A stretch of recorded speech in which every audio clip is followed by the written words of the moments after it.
8 मार्च 1988 को महान पंजाबी संगीतकार गायक अमर सिंह चमकीला और उनकी पत्नी अमरजोत के साथ 2 बैंड कलाकारों की पंजाब के महसामपुर में गोली मारकर हत्या कर दी। कुछ लोग कहते हैं कि गोलियां तब मारी गईं जब वो एक प्रोग्राम में संगीत पेश कर रहे थे। कुछ ये कहते हैं कि गोली कार से बाहर निकलते समय मारी गई। दोनों ने दम तोड़ दिया।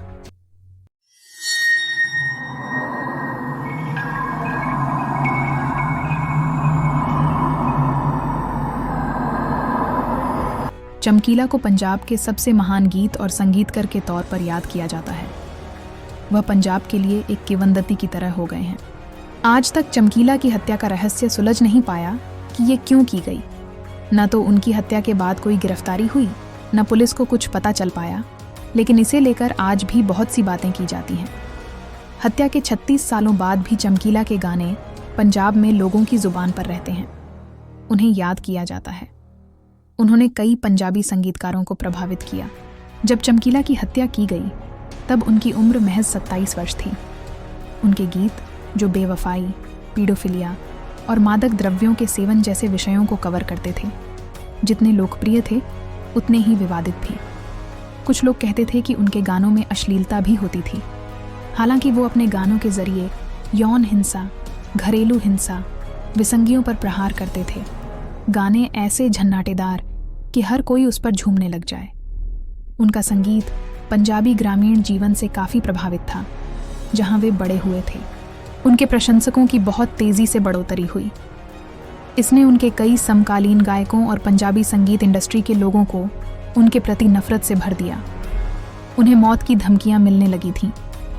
दरअसल अमर सिंह का नाम के साथ चमकीला तब जुड़ा जब वह खासे लोकप्रिय हो गए।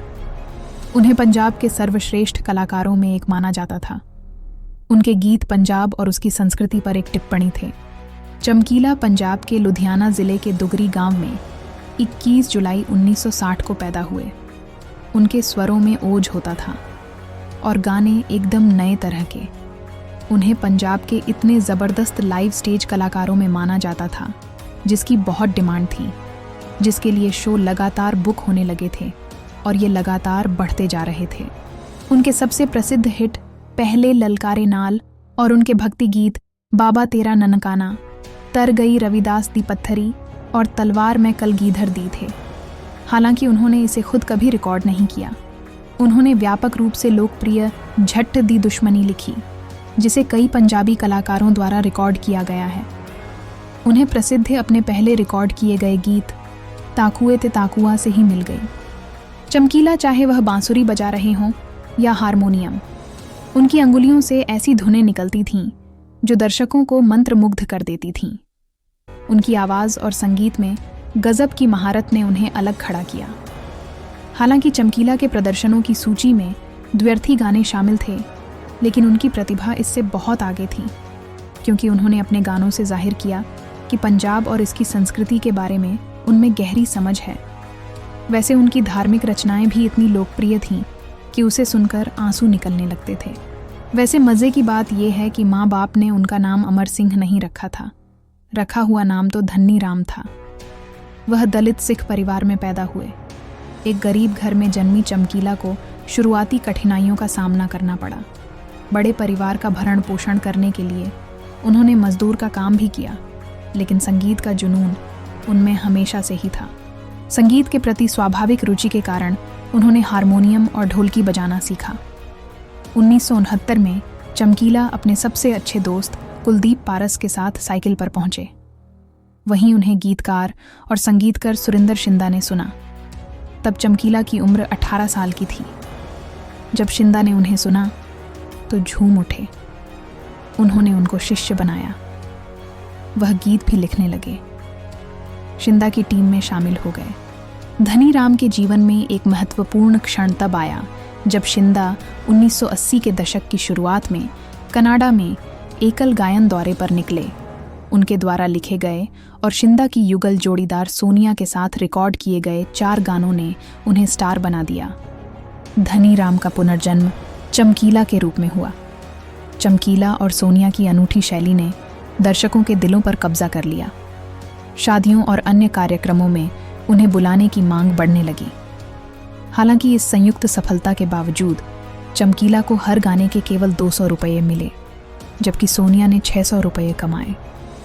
बराबर के मुआवजे पर जोर देने के बाद सोनिया ने चमकीला से अलग होने का फैसला किया। सोनिया से अलग होने के कुछ समय बाद चमकीला को अमरजोत कौर के रूप में एक नया सहयोगी मिला। चमकीला और अमरजोत की साझेदारी ने पंजाबी संगीत इतिहास में एक महत्वपूर्ण मील का पत्थर साबित किया। चमकीला अपने गानों से स्टार बनते जा रहे थे। चमकीला ने सबसे पहले महिला गायिका सुरिंदर सोनिया के साथ साझेदारी की, जो पहले सुरिंदर शिंदा के साथ काम कर चुकी थी, लेकिन फिर उन्होंने चमकीला के साथ एल्बम रिकॉर्ड कराए जो पंजाब में हिट हो गए। इसके गाने चमकीला ने लिखे थे।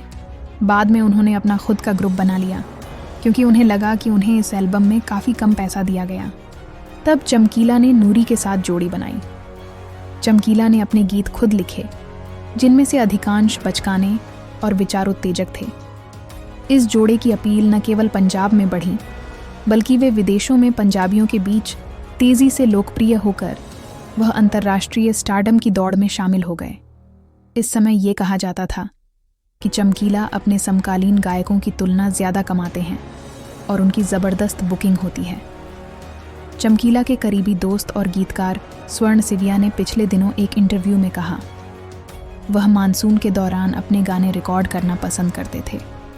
साल का बाकी समय तो रोज़ 2 या 3 शादियों में परफॉर्मेंस से भरा रहता था। अपने करियर के चरम पर उन्होंने केवल 11 महीनों में आश्चर्यजनक तौर पर 11 कार्यक्रमों में भाग लिया। निश्चित तौर पर उनके समकालीन कलाकार और गायक उनके तेज़ी से उनसे बैर या नाखुश तो रहते थे।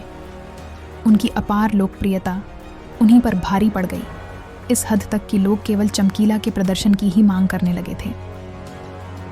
चमकीला की पहली शादी पहले से गुरदयाल कौर से हो चुकी थी, जिनसे उनकी 2 बेटियां थीं, लेकिन चमकीला को उच्च जाति की अमरजोत से प्यार हो गया।